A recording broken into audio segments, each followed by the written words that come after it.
Assalamualaikum warahmatullahi wabarakatuh.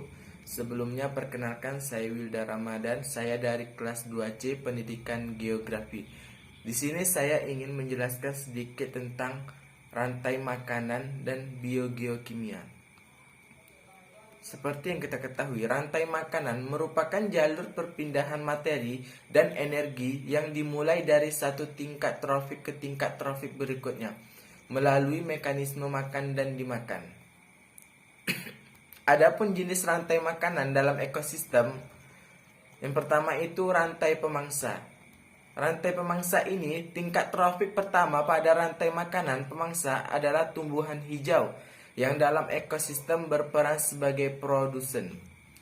Adapun contoh rantai pemangsa ini dibentuk oleh padi, tikus, ular, dan elang.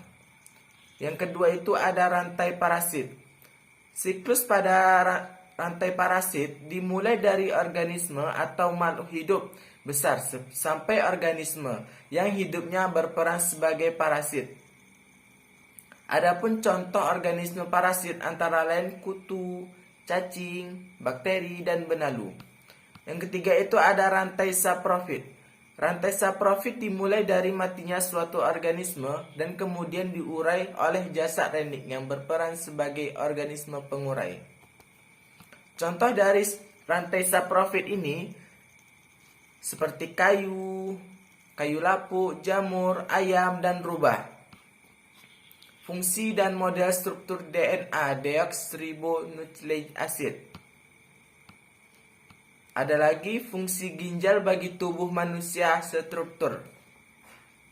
Jika dilihat dari bentuknya, ginjal manusia menyerupai bentuk biji kacang merah atau menyerupai kacang buncis dan berwarna. Fungsi insulin hormon, kelenjar pankreas pada manusia, pengertian glukagon. Beberapa sel endokrin dapat ditemukan pada pankreas. Sel-sel tersebut terdapat pada pulau Langerhans. Selanjutnya, fungsi jenis struktur kromosom. Pengertian kromosom. Kromosom berasal dari kata krom yang artinya berwarna, dan kata-kata som yang artinya badan atau tubuh secara sederhana. Yang terakhir itu ada fungsi pembuluh darah. Selain jantung yang berfungsi sebagai alat pendorong, darah juga merupakan sarana agar dapat mencapai ke seluruh bagian. Baiklah, selanjutnya pengertian daur biogeokimia. Seperti yang kita ketahui, fungsi dari daur biogeokimia ini adalah menjadi daur atau siklus materi yang membalikkan lagi seluruh unsur-unsur kimia yang telah digunakan oleh seluruh yang ada di muka bumi, dari komponen biotik ataupun komponen abiotik. Siklus biogeokimia daur karbon. Siklus karbon adalah siklus biogeokimia di mana karbon dipertukarkan antara biosfer, geosfer, hidrosfer, dan atmosfer bumi. Siklus biogeokimia daur nitrogen. Siklus daur nitrogen adalah suatu proses konversi senyawa yang mengandung unsur nitrogen menjadi berbagai macam bentuk kimiawi yang lain. Di bawah ini tahap-tahap terjadinya daur nitrogen. Yang pertama itu tahap pertama nitrogen atau proses transfer nitrogen dari atmosfer ke dalam tanah. Tahap kedua itu di mana nitrat diperoleh dari hasil fiksasi biologis yang digunakan oleh produsen atau tanaman yang kemudian akan mengubahnya menjadi protein. Siklus biogeokimia daur hidrogen dan oksigen. Siklus air atau siklus hidrologi adalah siklus air yang tidak pernah berhenti dari atmosfer ke bumi dan kembali ke atmosfer melalui kondensasi, presipitasi, evaporasi, dan transpirasi.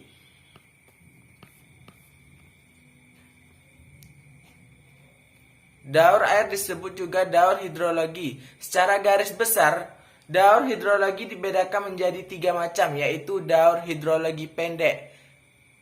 Daur hidrologi pendek, air laut menguap uap air naik ke udara lalu bersatu menjadi awan.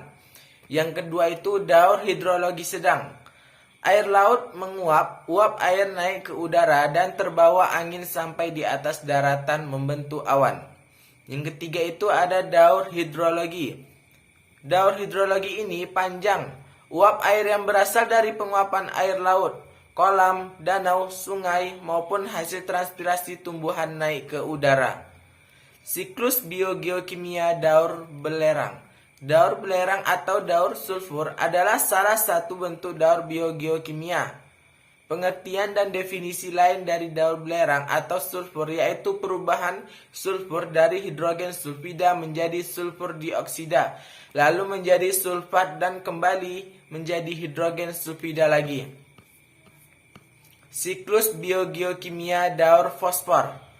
Keberadaan fosfor pada organisme hidup sangat kecil, tetapi perannya sangat diperlukan. Atau fosfor hanya ditemukan dalam bentuk senyawa fosfat atau PO43-. Contoh daur biogeokimia. Yang pertama itu siklus karbon. Contoh siklus karbon ialah merupakan elemen yang diperlukan dan terpenting dalam kehidupan di bumi. Yang kedua itu ada siklus oksigen. Siklus oksigen menggambarkan pengiriman oksigen di sekitar litosfer. Yang ketiga itu ada siklus air, menggambarkan penghimpun air di bumi, terutama pada laut, sungai, dan danau. Terima kasih.